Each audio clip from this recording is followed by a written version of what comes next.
오늘 소명과 헌신이라는 제목 하나님 말씀을 나누겠습니다.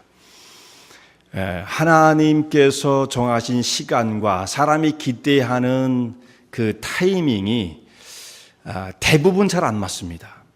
하나님께서 정하신 시간은 우리 사람이 볼 때는 그 적절치 않아 보이고, 우리는 또 다른 시간을 잡고 이때가 더 좋은 것처럼 보일 때가 있다는 말씀이에요.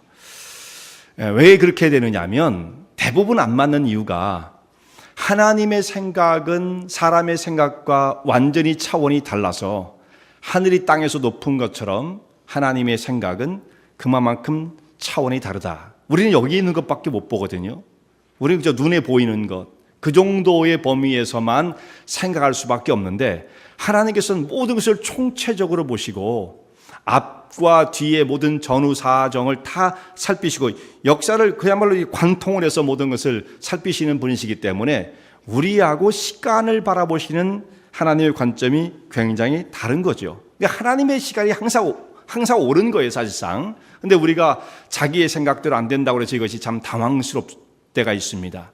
내가 이때가 가장 적절한 시기라고 생각했는데 그 일이 이루어지지 않을 때 사실 그것 때문에 마음이 너무나 고통스럽고 또 심지어 시험에 빠질 수도 있는 거예요. 모세의 경우가 그랬던 거죠. 모세는 가장 적절한 타이밍, 자기가 하나님의 나라를 위해서 영광을 위해서 사역을 하게 되어진 그 타이밍을 나이 40으로 잡았던 거예요. 그때가 모든 것이 무르익었다라고 생각을 했던 것입니다. 그리고 자기는 이 일을 위해서 자기의 모든 것을 다 던져서라도 헌신을 하겠다, 이렇게 생각을 했는데 그는 철저하게 실패를 경험할 수밖에 없었습니다. 자기 동족을 애굽의 종살이에서 구출하고자 하는 이 의로운 일에 뛰어들었지만 결과는 실패였던 거죠. 그래서 할 수 없이 그는 미디안 광야로 도망을 쳐서 40년을 목동으로 지내게 되어집니다. 40년이 흘렀어요. 40년이 흐르고 난 다음에 나이 80이 되었을 때 하나님께서 모세에게 찾아오십니다. 우리가 볼 때는 너무 늦는 거죠. 이게 말이 안 되는 거예요. 우리가 볼 때는요. 모든 여건은 다 지나갔어요. 황금 시간이 다 지나갔어요.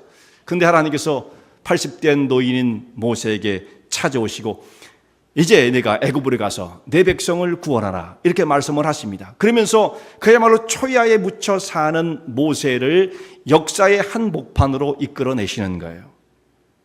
오늘 이렇게 하나님께서 모세를 부르시는 소명의 장면과 그 하나님의 부르심 앞에 응답하는 헌신의 장면, 그래서 소명과 헌신이라는 제목으로 말씀을 상고하게 되었습니다.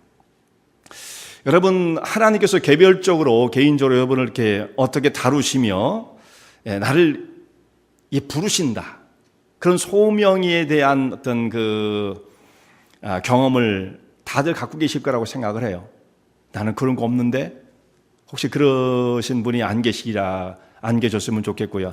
그렇게 될 수가 없어요. 누군가 하나님께서 사람들을 한 사람 한 사람을 다 그런 부르심 속에서 우리를 부르시는 겁니다. 그러니까 하나님의 소명을 부르심을 받게 되었을 때 제일 먼저 우리 마음속에 일어나는 감정, 어떤 그 느낌은 뭐냐면, 경험하는 바는 뭐냐면 기쁨과 설레임이 있어요. 처음에 예수를 믿게 되었을 때 막 기쁨이 있고 설레임이 있고 막 그러잖아요. 감격스럽고 그런 것입니다.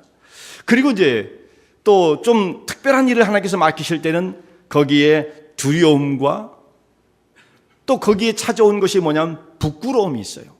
이상한 감정들이 하나님의 부르심을 받았을 때, 소명을 받았을 때 여러 가지 감정이 그 속에 뒤섞여 있게 되어집니다. 그리고 마음을 참 요동치게 되어져요.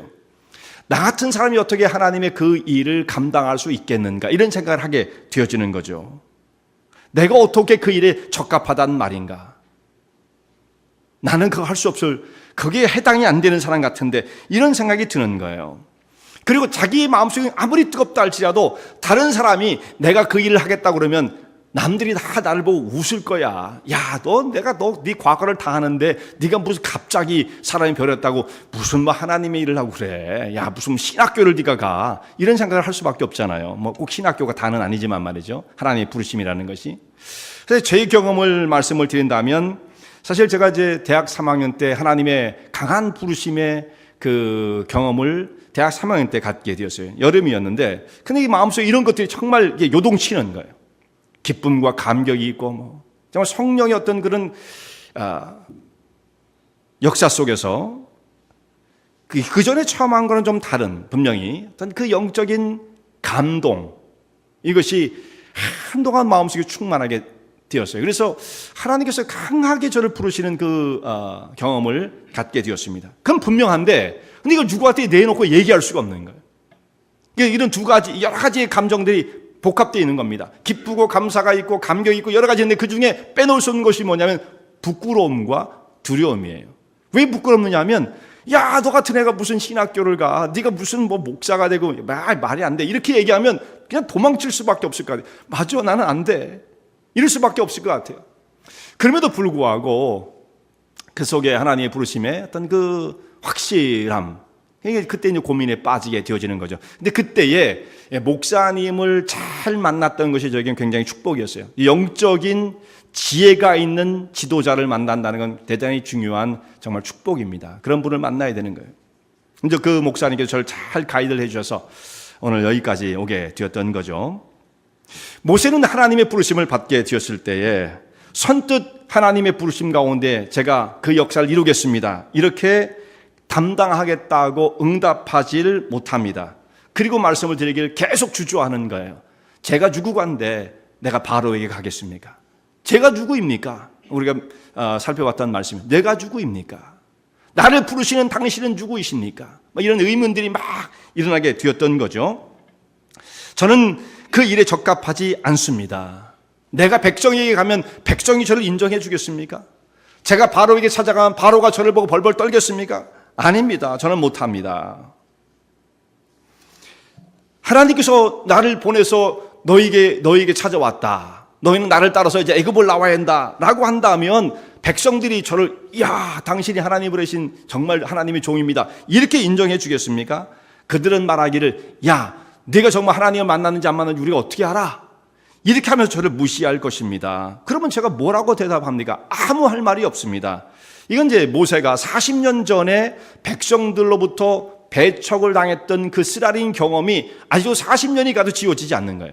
사람은 여러 가지 기억을 하고 살아갑니다만, 감사하고 좋은 것은 어떻게 보면 빨리 잊어버리는데 서운한 것은 못 잊어버려요. 서운한 거. 그러니까 이 모세가 백성들이 40년 전에 나는 뜨거운 마음을 가지고 백성을 위해서 자기의 모든 안전과 지위와 심지어 생명의 위협까지도 내던지고 이 일에 뛰어들었던 자기의 마음을 이해해 주지 못한 채 모세를 배척했을 때, 당신이 뭔데 그래, 이랬을 때 말이죠, 얼마나 정말 마음이 고통스러웠어요. 그래서 뭐 두려워서 그냥 광야로 도망을 간 거잖아요. 그때 백성들부터 받았던 그 서러움, 이것이 아직도 지워지지 않는 거죠. 그 서운함이 지워지지 않는 거예요. 제가 그들에게 또 찾아가면 그들이 똑같이 저를 대할 것입니다.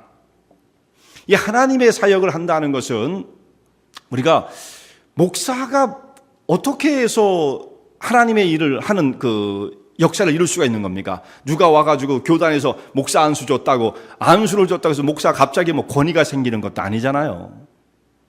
이 일은 영적 권위, authority를 갖고 하는 건데 사람이 인정해 주지 않으면 아무 소용이 없는 거예요. 여러분들이 영적인 권위와 하나님이 세우신 자라고 하는 그 정당성을 부여해 주지 않으면 저는 아무런 일도 할 수가 없는 겁니다. 그러니까 모세도 아무리 그가 유능하고 뛰어난 사람이라 할지라도 백성이 찾아갔는데 당신은 뭐야? 왜 갑자기 와서 그래? 왜 이렇게 소동을 부려? 하면 할 말이 없는 거예요. 그러니까 이 사역은 정말 백성으로부터의 지지와 인정이 없이는 감당할 수 없는 것입니다. 그런데 주님, 저는 이제 촌노인이 다 됐습니다. 저 같은 사람이 지금 그들에게 찾아가면 인정해 주겠습니까? 애굽의 바로의 궁정에서 왕자의 신분을 가지고 그 일을 하려고 했을 때도 백성들이 나를 인정해 주지 않고 나를 배척했는데, 그때 쓰라린 배신감을 겪었는데 이제 찾아가면 그들이 나를 인정해 주겠습니까? 저는 못 갑니다. 이 모세가 지금 하나님의 부르심 가운데 저항하는 것은, 이건 정당한 이유가 있었어요. 근거가 있는 것입니다. 저는 못합니다. 과거에 상처도 있었고 지금 상황으로 봐도 못할 것 같은 모세의 한계가 있는 것이죠. 합리적인 저항이라고 말할 수가 있어요. 그때 이제 하나님께서 모세에게 말씀을 하십니다. 모세가 못 가겠다는 게 아니라 그를 설득하시는 거예요. 먼저는 하나님께서 모세를 불러내시고 소명을 주시는데 응답을 못하니까 이제 그를 차근히 설득을 하십니다. 모세야, 내가 손에 들고 있는 것이 무엇이냐? 저 지팡이, 양을 칠 때 쓰는 지팡이를 하나 들고 있습니다. 그것을 땅에 던지라 이렇게 말씀하시죠. 모세가 하나님 말씀대로 지팡이를 땅에 던졌더니 그 지팡이가, 성경에 우리가 그 이후부터 읽었습니다만 그 앞에 부분 4장의 초반부는 바로 그거예요. 지팡이가 뱀이 된지라 이렇게 되어 있어요. 모세가 깜짝 놀랐죠. 그건 기대도 안 했던 거, 그냥 던지라고 했더니 뱀이라는 말씀대로 던졌더니 그냥 뱀이 돼버린 거예요. 모세가 깜짝 놀라서 기대하지 않았던 일이 벌어졌으니까 아마 놀랐겠죠. 뱀에서 피하는 모세를 향해서 하나님께서 뱀의 꼬리를 붙잡으라. 그 꼬리를 붙잡았더니 다시 지팡이로 변하게 되었다. 이런 이적을 하나님께서 그에게 보여주십니다. 여기 지팡이가 뱀이 되었다라고 하는 것에는 의미가 참 여러 가지가 있어요. 그러니까 뱀의 어떤 종류, 그것도 생각해 볼 수 있을지 모르겠습니다만 사실상 더 중요한 건 뭐냐면 마른 막대기가 생명체가 되었다. 이런 측면에서 우리가 이 말씀을 생각해 볼 필요가 있는 것입니다. 마른 막대기,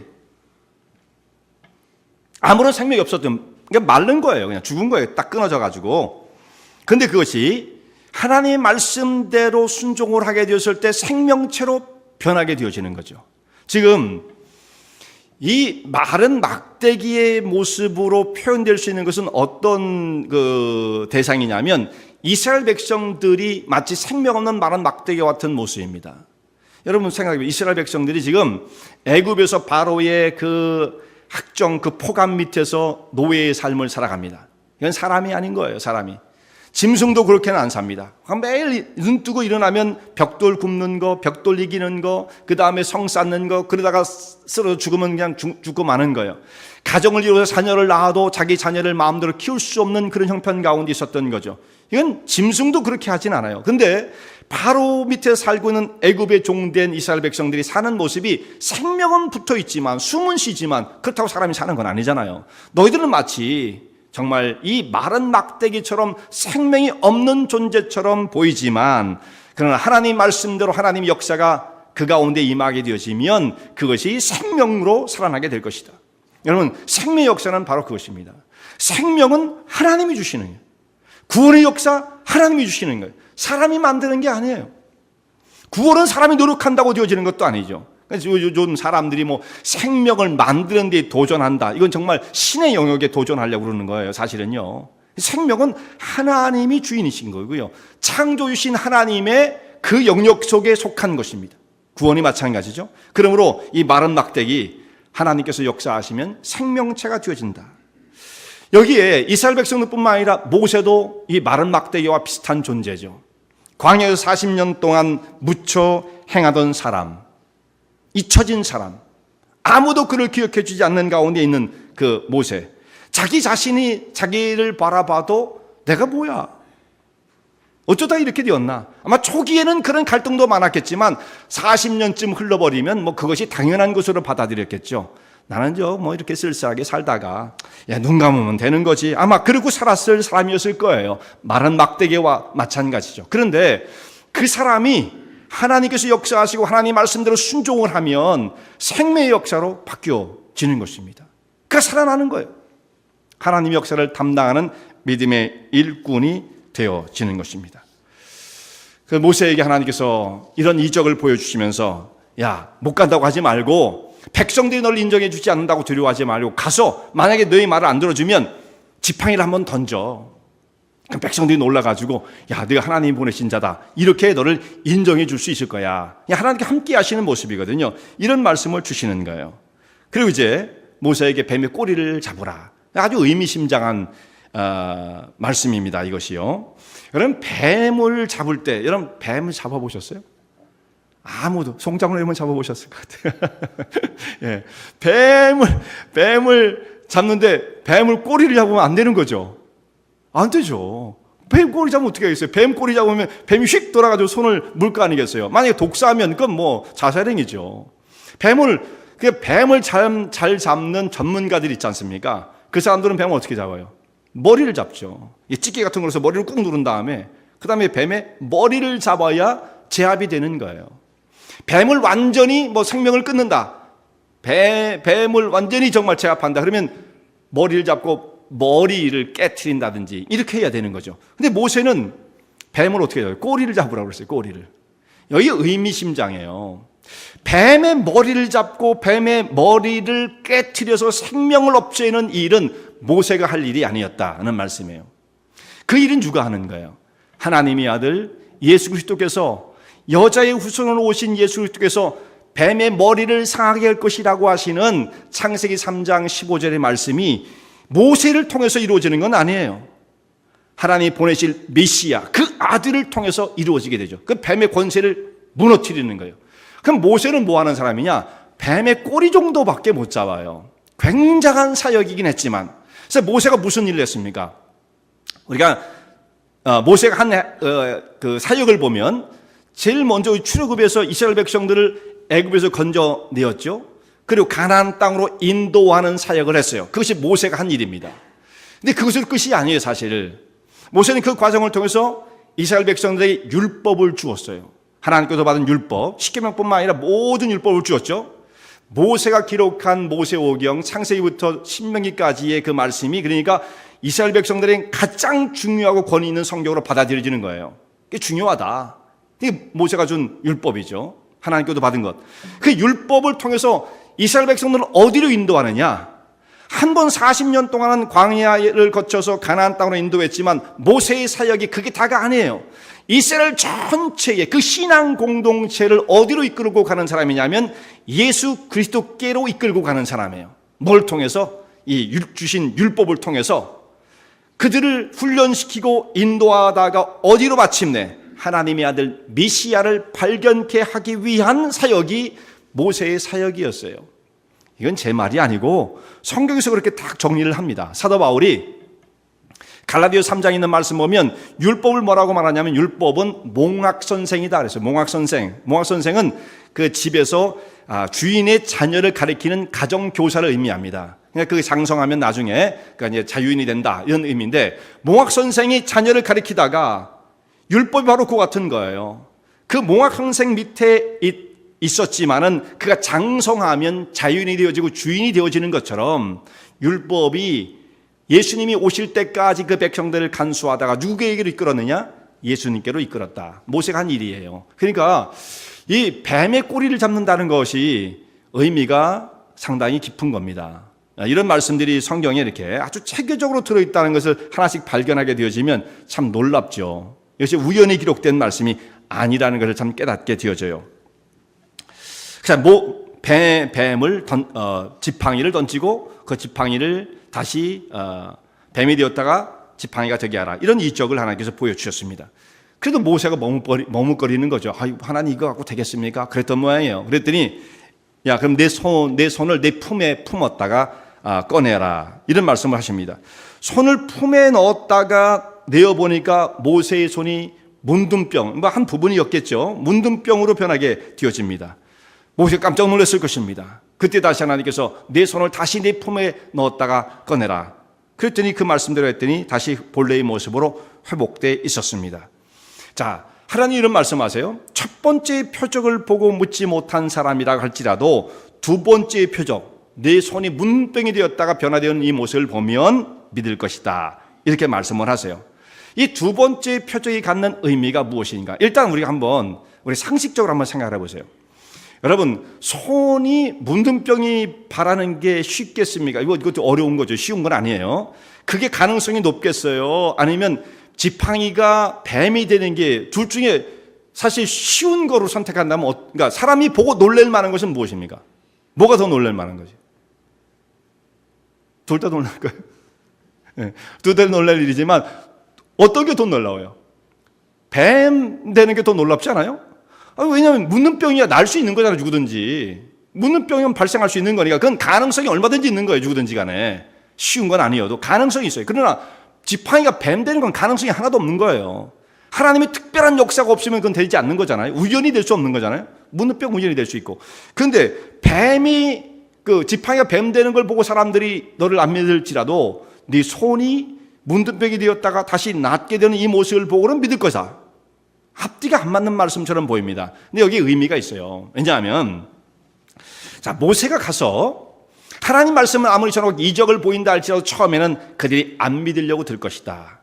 근데 이 문둥병이 발았던 건 뭐냐면 이 문둥병은 하나님의 저주요 심판을 의미하는 거예요. 저주요 심판이죠. 그러면 10가지 재앙이 계속해서 더해짐으로써 첫 번째 재앙이 지나고 두 번째 재앙이 지나고 그들이 계속 완강하게 하나님 말씀을 듣지 않으려고 할 때 하나님의 심판을 받게 되어지고 재앙이 그들에게 덮치게 되어지면 곧 하나님의 침, 하나님의 진노죠. 그걸 통해서 이들이 결국은 믿게 될 것이다. 이 말씀이에요. 두 가지를 비교하는 것이 아니라 그 말씀 속에 들어있는 의미, 의도가 중요한 거죠. 이스라엘 백성들을 보내라고 하는 하나님 말씀을 전달하는 모세가 이 백성들에게 그 말씀을 전했을 때 처음에 안 믿었죠. 거부하는 거예요. 제일 처음엔. 근데 재앙이 한번 떨어지고 나면 그때 바로 조금 마음이 변하는 것처럼 보여요. 그래서 또 안 듣는 거예요. 그래서 이것이 10번째 재앙까지 가게 되어지죠. 그리고 결국은 이제 이스라엘 백성들 놓아 가게 할 수밖에 없었습니다. 결국은 그들이 너 앞에 굴복할 것이다 라는 말씀을 이제 하시는 거죠. 그런데 그럼에도 불구하고 사람이 이 표적 두 가지를 보면서도 믿지 않으면 마지막 세 번째가 또 나옵니다. 나일강의 물을 떠다가 땅에 부어라. 그러면 그 피가 될 것이다. 강물이 피가 될 것이다. 이렇게 말씀을 하죠. 이게 세 번째죠. 이 피가 이게 뭘 의미하냐면 피는요 생명입니다. 생명. 성경에서 그래서 피를 먹지 말아라 이런 말씀하시는 거예요. 그 피는 땅에다 쏟아라. 피가 땅에 떨어지는 것은 또 뭘 의미하냐면 죽음을 의미하는 겁니다. 우리가 사람이 만약에 짐승도 마찬가지죠. 죽임을 당하면 그 피가 땅에 쏟아져요. 사람이 먹으면 안 되는 거고요. 땅으로 쏟아져야 돼요. 그 아벨이 죽었을 때도 하나님께서 그런 말씀하시잖아요. 땅이 입을 벌려 아벨의 피를 받았다. 그 죽음을 의미하는 거예요. 그러니까 이 강물을 떠다가 땅에 부었을 때 피가 될 것이라고 하는 이 말씀은 곧 애굽 땅에 떨어질 하나님의 재앙을 의미하는 것입니다. 하나님의 말씀을 전하는 모세를 이들이 배척을 하고 그 말씀을 순종하지 않게 되어지면 이들이 오직 하나님의 심판밖에 남지 않았다는 뜻이에요. 하나님 심판을 받을 수밖에 없는 거죠. 자, 모세가 갑자기 이제 광야 40년을 지내다가 애굽에 딱 나타났어요. 40년이 지났으니까 완전히 다른 모습이었겠죠. 하나님께서 자기를 보내셨다고 하는 여러 가지 증거를 보여주면서 하나님 말씀을 전하기 시작합니다. 그럼에도 불구하고 사람들이 모세의 말을 듣지 않는다. 사실 모세의 말이 아니에요. 모세가 전하는 하나님의 말씀이죠.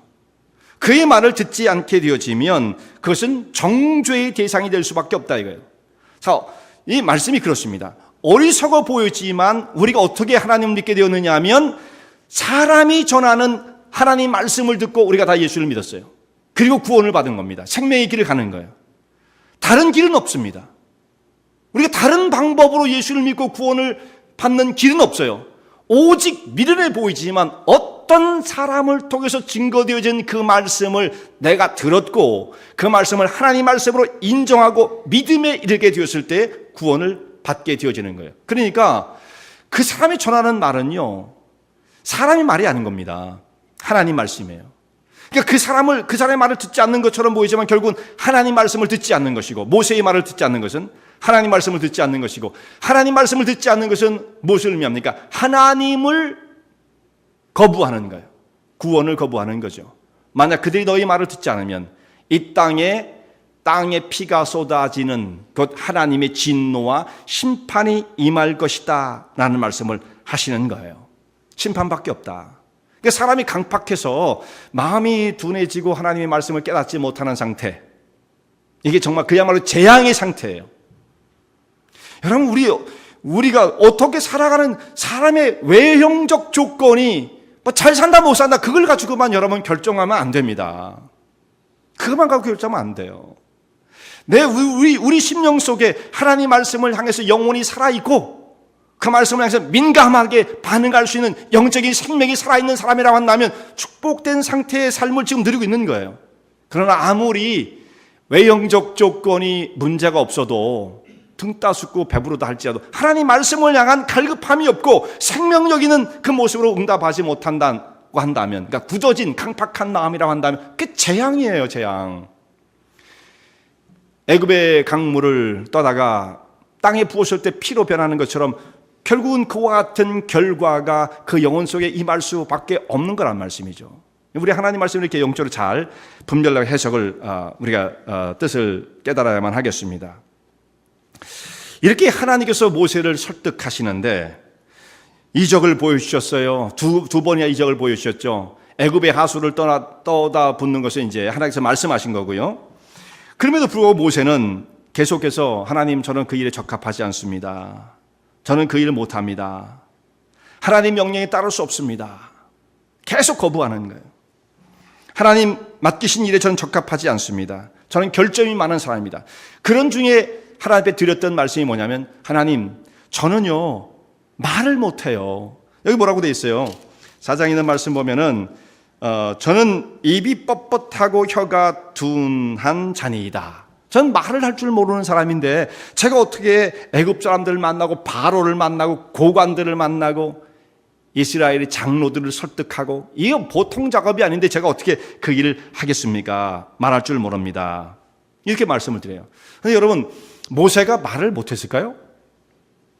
성경에 있는 말씀대로 근거로 본다면 어떻게 말할 수가 있겠습니까? 모세가 40세가 되었을 때에 바로의 궁정에 자랐던 모습을 성경에서 정리를 하고 있죠.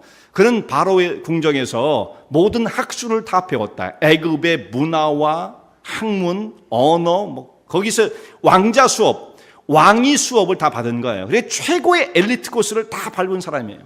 그리고 그가 얼마나 리더십이 있었던 사람인가, 지난번도 말씀드렸죠. 그가 전쟁에도 나아가서, 그러니까 애굽 밑에 가면 지금 이집트죠. 이집트 밑에 지금 이디오피아가 있잖아요.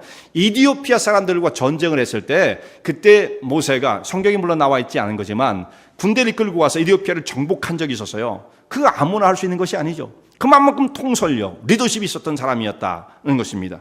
그러니까 나이 40이 됐어요. 정말 두려울 것이 없는 사람이었어요. 지위도 있었죠. 능력도 있었죠. 그래서 성경에 스데반이 말하기를, 사도행전 7장에 그는 애굽의 학술을 다 배워서 말과 행사에 능했다. 말을 잘하는 사람이었어요. 그런데 노인 80이 되었더니 이 사람이 이제 뭐라고 표현하냐면, 저는 입이 뻣뻣하고 혀가 둔한 자니이다. 이렇게 말을 합니다. 왜 이렇게 되었겠어요? 광야 40년 동안 미디안에서 양만 치고 살다 보니 말을 안 했잖아요. 말을 안 했어요. 그러니까 미국에 와서 살다 보니 이게 영어도 못하고 한국말도 못하고 그런 것처럼, 우리 몇 년 아닌데도 불구하고 그러잖아요. 모세는 어떻습니까? 미디안에서 무슨 말을 하고 살았겠어요? 기껏해야 하는 게, 모세에게 필요한 건 뭐냐면 동서남북만 알면 되는 거. 양치는데 무슨 고상한 지식적인 그런 게 필요하겠어요? 논리가 무슨 필요하겠습니까? 날짜 정도 계산하고 동서남북 요 네자 정도 알고, 양 한 마리 두 마리 세는 거, 이드로가 제사장이었는데 양이 얼마나 많았겠어요? 한 100여 마리, 100까지만 셀 수 있으면 되는 거예요. 그러고 살았던, 아주 단순하게 40년을 살다 보니까 언어를 잊어버리게 되죠. 그러니까 모세가 언어를 잊어버렸을 거예요. 그러니까 지금 이런 말을 하는 거죠. 이건 현실이었다, 사실상. 그가 누구를 만나가지고 깊이 있는 대화를 하고 누군가를 설득을 해야 되고 논쟁을 벌여야 되고 어떤 한 그룹을 이끌어야 되고 이런 일들이 없었잖아요. 양하고 설득을 해야 합니까? 막대기로 치면 나는 거지. 그러니까 말하지 않고 40년을 살다 보니 그가 말을 잊어버렸다. 이것이 그러니까 그의 엄살은 아니었다라는 거예요. 하나님, 저는 말을 못합니다. 그들 앞에 어떻게 제가 서겠습니까? 그때 하나님께서 모세에게, 모세, 걱정하지 말아라. 사람의 입을 누가 지었느냐? 내가 사람의 입을 짓지 않았느냐? 누가 소경이 되게 하느냐? 봉헌이가 되게 하느냐? 내가 다 주관하는 거야. 내 입이 뻣뻣하다는 거, 그거 걱정할 거 없어. 내가 내 입에 내 말을 넣어줄 것이다. 내가 무슨 말을 해야 할지 너를 지혜롭게 할 것이다. 걱정하지 마라. 내가 너와 함께 할 것이다. 그것 때문에 망설인다면 두려워할 거 없어. 얼마든지 말 잘하게 해줄게. 사실요, 이게 하나님의 특별한 은사라기보다도 모세가 가서요, 애굽 사람 만나고 이스라엘 사람들 만나 한두 달만 딱 경험하면, 우리가 한국 가서 좀 제일 처음에 어눌해 보여도 한두 달만 지나가면 그 사람하고 똑같아지죠. 그러지 않겠어요? 그게 금방 회복이 되는 거야. 너 두려워하지 마. 말씀을 하시는 거죠. 모세는 정말 잘 준비가 된 사람이었습니다. 그런데 아닙니다, 하나님. 말 잘하는 것만 갖고 되겠습니까? 아닙니다. 안 됩니다. 보낼 만한 다른 사람을 보내십시오. 저는 아무리 생각해도 그 일에 적합하지 않습니다. 하나님의 말씀을 들었으면서도 모세는 계속 저항을 하는 거예요. 저는 아닙니다. 저는 못 갑니다. 버티는 거죠. 이때 하나님께서 어떻게 말씀하십니까? 하나님께서 모세를 향해서 노를 바라셨다. 하나님 화가 나신 거예요. 아니 네가 거절하는 것도 유분수지 말이야. 언제까지 이렇게 못한다고 끝까지 못한다고 버틸 것이냐. 하나님 노를 바라셨다라고 말씀하고 있어요. 지금 하나님께서 하시고자 하는 분명한 뜻이 있음에도 불구하고 그것을 받아들였는데, 그러니까 들었는데도 불구하고 하나님 저는 아닙니다. 이렇게 말하는 거예요. 저는 능력이 없습니다. 물론 제일 처음엔 겸손의 표현이에요. 제일 처음에 제가 말씀드린 것처럼 두려움과 부끄러움과 당황함이 있을 수가 있어요. 제가 어떻게 그런 일을 할 수 있을까? 이것은 사람이 품을 만한 모습이잖아요. 겸손이니까. 그건 그럴 수 있다고 볼 수 있지 않겠습니까? 겸손은 대단히 중요한 거예요. 성도들에게. 겸손하지 않다고 한다면 우리는 믿음 자체가 불가능합니다. 사실. 교만한 사람은 믿음을 가질 수 없어요. 내가 최고인데 무슨 하나님도 나보다 못한 것 같은데 어떻게 하나님을 믿겠습니까? 내가 최고인데. 그런 교만한 사람은 신앙 자체가 불가능해요. 그러니까 겸손은 중요해요. 그러나 모세가 지금 해가고 있는 것은 겸손이 아니죠. 거부입니다. 완강하게. 하나님 저는 그 일 못합니다. 이렇게 하나님의 뜻을 거부했을 때 하나님은 모세에게 노를 바라십니다. 모세는 지금 하나님 앞에서 저 그 일 안 할래요. 이런 뜻도 있고요. 저 그 일 하기 싫어요. 이런 뜻도 있는 것입니다. 왜 이제야 저를 불러내십니까? 라고 하는 불만이 강하게 섞여 있었을 거예요. 하나님 제가 자원해서 자발적으로 하고자 했을 때는 가만 내버려 두시더니 왜 40년이 지나고 노인이 다 되고 이제 인생을 이제 마감하려고 그러는 그때쯤에 오셔서 저에게 무슨 이와 같은 일들을 맡긴단 말입니까? 하나님 때를 잘못 찾았어요. 그렇게 말씀을 드리는 것과 마찬가지죠. 자기 생각에는 때가 잘못된 겁니다. 이게 하나님의 때, 사람이 정한 때, 이게 완전히 다를 때가 있어요. 모세는 지금 이 하나님에 대한 일종의 항의하는 마음이 들었을 것입니다.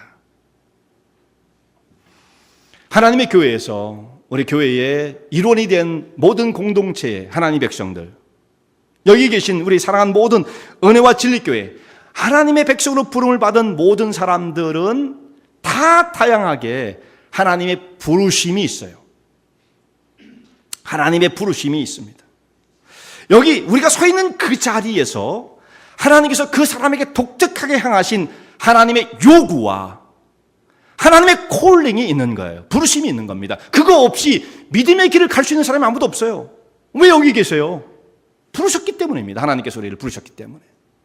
하나님의 부르심 가운데 우리는 이제 응답하는 모습으로 지금 이 신앙의 길 가운데 접어들게 된 거예요. 하나님께서 성도들에게 요구하는 다 똑같진 않아요.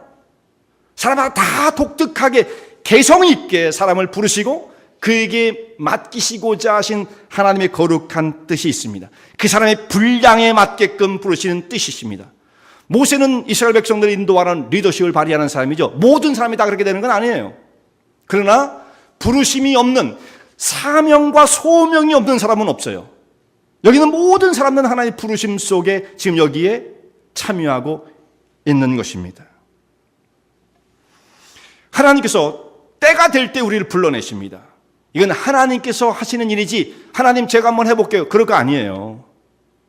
우리가 생각할 땐 때가 아닌 것 같아요. 지금 아닌 것 같아요. 지금 하나님 지금은 이제 지났어요. 아니에요. 아니 지금 여건이 안 맞아요. 이런 식으로 우리가 하나님의 부르심을 받을 때 여러 가지 모습으로 핑계를 하고 이유를 대고 하지 못한다고 하는 하나님의 뜻을 거부하려고 하는 생각들이 얼마나 많은지 몰라요. 그리고 그 이유를 대려가는 여기 모세가 하는 것처럼 이거보다 더 우리는 수단 좋게 더 많은 이유를 대면서 하나님 아니에요 나는 아직 안 돼요 이런 식으로 하나님의 뜻을 거부하려는 것들이 얼마나 많이 있습니까? 신앙생활은 하나님의 부르심과 콜링과 응답의 과정이에요. 교회 다니는 게 아니에요. 여러분 교회는 물론 다녀야죠. 교회는 다녀야죠. 당연히 다녀야죠. 물론 근데 그게 다가 아니에요. 하나님의 부르심과 그 가운데 응답하는 헌신의 과정이다. 이걸 빼놓으면 신앙은 미닝이 없는 것입니다. 어떠세요? 사회 단체에서 무슨 활동합니까? 우리가 여가 선용? 예.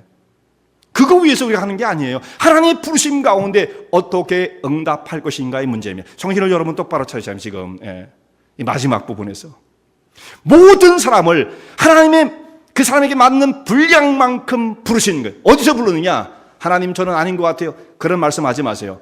그 상황 속에서 부르신 것입니다. 모세에게 지금 나는 아닌 것 같아요. 나는 여건이 아니에요. 나이 80에 무슨 그런 일을 하겠어요. 지금 다 그렇게 거부를 하지만 하나님께서는 뭐라고 말씀해요? 지금이 가장 적합한 시간이야. 지금 우리를 부르시는 거예요. 이 자리에서 우리를 부르시는 것입니다. 우리 여러 가지 핑계가 많아요. 하나님 지금 너무나 바빠요. 여건이 아니에요. 요즘 잡 이런 형편이 말도 아니에요. 애들 때문에 시간이 너무 쪼들려요. 피곤해요. 돈도 없어요. 이런 식으로 해서 하나님 앞에 얼마나 많은 핑계거리들을 찾아서 이유를 대는지 모릅니다. 그것은 우리 아주 전문이에요. 그럼 100가지를 못 들겠습니까? 20가지를 못 들겠습니까? 1000가지를 못 들겠습니까?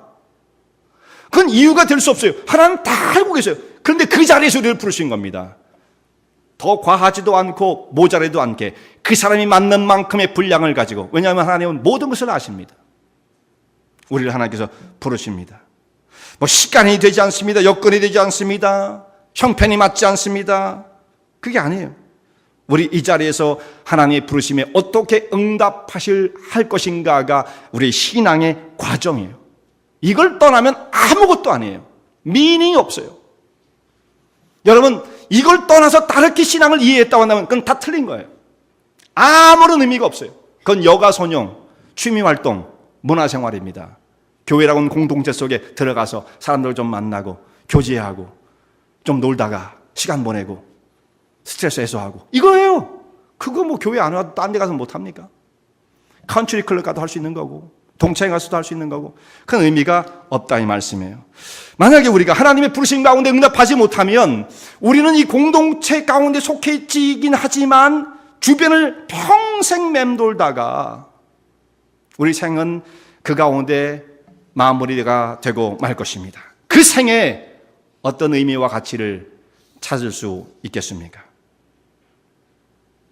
모세는 지금 하나님의 부르심을 받았을 때 그 일을 하고 싶지 않아요. 화가 좀 났거든요. 이제 찾아오셔서 하나님 저에게 뭘 지금 요구하시는 겁니까? 이 핑계 저 핑계 다 되는 것입니다. 능력이 없다고 말을 하고 여건이 안 된다고 말을 하고 다 그렇게 말하지만 여러분 중요한 건 뭐냐면 능력이 없는 거 상관없어요. 돈 없는 거 상관없어요. 나이가 많은 거 상관없어요.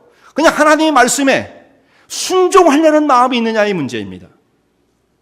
그 뜨거운 마음을 가지고 하나님의 부르심에 응답하려는 마음이 있느냐 이거예요. 이게 다예요. 다른 건 아무것도 여기에 들어갈 것이 없어요. 헌신과 충성의 마음이 그 심령 속에 있느냐. 하나님의 나라와 백성으로서 부름을 받은 우리들이 하나님과 어떤 관계를 맺고 있냐 이 정말 중요한 신앙의 그 본질적인 요소를 이해하지 못할 때가 있어요. 그냥 취미생활, 여가생활이 아니에요. 주님이 부르신 그 부름에 어떻게 응답할 것인가의 문제예요. 이것이 진행이 안 되면 지금까지의 생활은 준비의 과정이었다 치지만 이후로 그것이 안 된다면 미닝이 없는 것입니다. 미닝이 없어요. 그런데 하나님 앞에 아무런 힘도 없고 지혜도 없고 능력도 없고 아무것도 없는 사람이라 해도 주님 앞에 응답을 하고 헌신을 하게 되면 그 사람을 통해서 하나님은 주의 역사를 이루어 가시는 것입니다. 만약에 모세가 하나님의 부르심에 응답하지 않았다고 한다면 그는 늙은 미디안의 목동으로서 생을 그 사막의 적막한 가운데 삶을 살다가 사막의 모래 속에 그 삶이 파묻혀버리고 말았을 것입니다. 그게 그 사람의 다예요.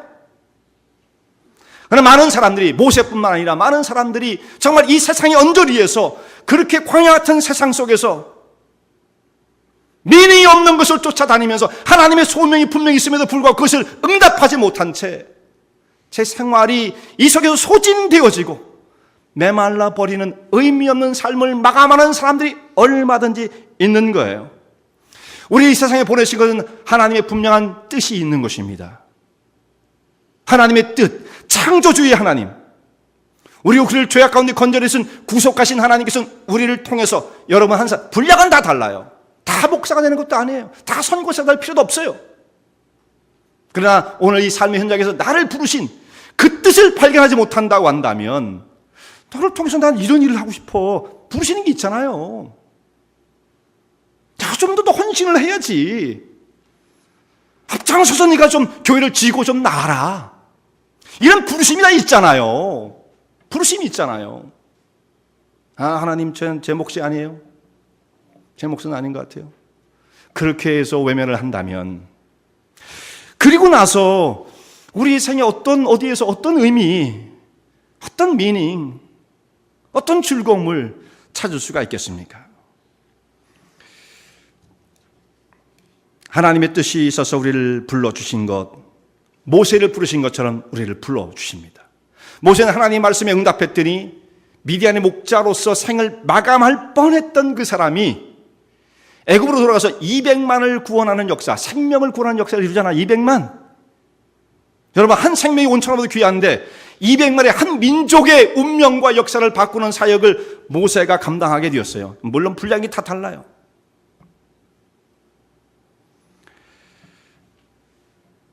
우리는 지금 어떤 생각에, 어떤 상황 속에 잡혀 있을까? 여러분, 우리는 뭐를 하고 있습니까, 지금? 하나님의 그 부르심 속에 어떻게 응답하고 있는가? 하나님께서 모세에게 이런 말씀을 하십니다.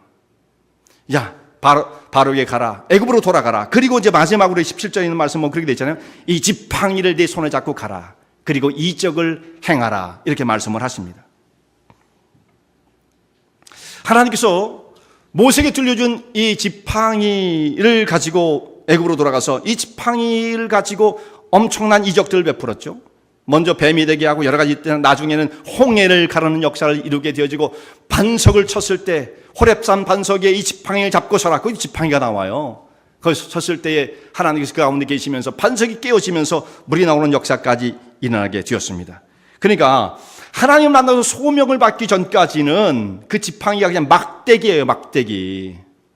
마른 막대기. 누구든지 다 들고 다니는 거. 기껏 쓸 때 양 모는 것으로 썼던 거예요.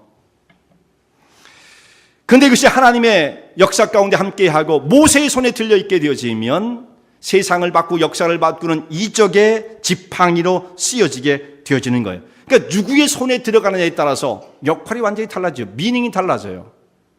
모세의 지팡이도 하나님의 부르심에 응답했을 때 완전히 다른 능력과 의미를 갖게 되어지죠. 성도들도 마찬가지입니다. 우리 성도들이 내 생활 속에, 나의 삶 속에만 나에게 붙잡혀 있다고 한다면 그저 우리는 사람이 뭐예요? 진흙덩어리인 겁니다. 진흙덩어리. 우리가 진흙으로 빚어진 흙덩어리예요. 흙덩어리. 그래서 사람이 죽으면 정말 흙으로 돌아가잖아요. 너희가 흙에서 취하였은즉 흙으로 돌아갈지라. 그게 다인 것입니다. 그런데 여러분, 하나님의 손길 가운데 붙잡히면 주의 거룩한 역사, 생명을 이루는 역사, 나라를 바꾸는 역사, 하나님 나라를 세우는 역사 가운데 쓰여지는 새로운 일꾼이 되어지는 거예요. 그러면 이게 너무 차원이 다른 것입니다. 자기가 자기를 주장하고 내 것, 이걸 주장하기 시작하면 그게 다예요. 진흙덩어리예요. 오늘 여기서 우리를 부르신 하나님의 뜻이 있어요. 계획이 있어요. 나는 너를 통해서 이런 일들을 이루고 싶다. 너희가 교회를 좀 지고 나가라. 누가 할 것인데 그것을. 여러분, 정말 여러분에게 챌린지 하고 싶습니다. 이 땅에 예수 그리스도의 거룩한 피로 말미암아 세운 바 되어진 이 몸된 교회는 누가 지고 나가는 것입니까? 목사만 지는 거예요? 장로들만 지는 겁니까?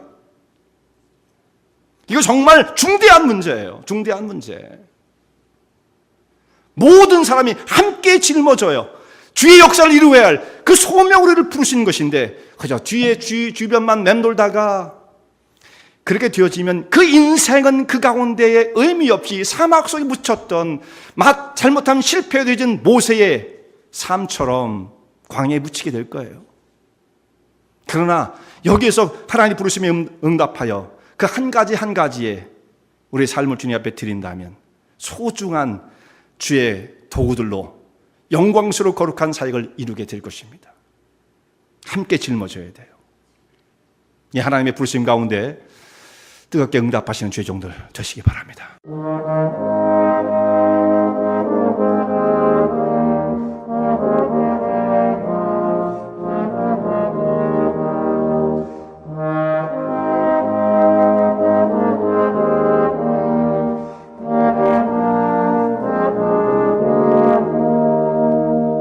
이 설교 말씀을 듣고 신앙 상담을 원하시는 분들은 847-962-4412번으로 전화 주시기 바라며 은혜와 진리 장로교회는 230 US 하이웨이 45번 인디언 크릭 일리노이 60061에 위치하고 있습니다. 주일 1부 예배가 아침 8시, 2부 예배가 11시에 있으며 새벽 기도가 매주 화요일부터 토요일까지 오전 6시에 있습니다. 그리고 금요 성경 공부가 저녁 8시에 있습니다. 하나님의 은혜와 은총이 항상 여러분과 함께 하시길 바랍니다.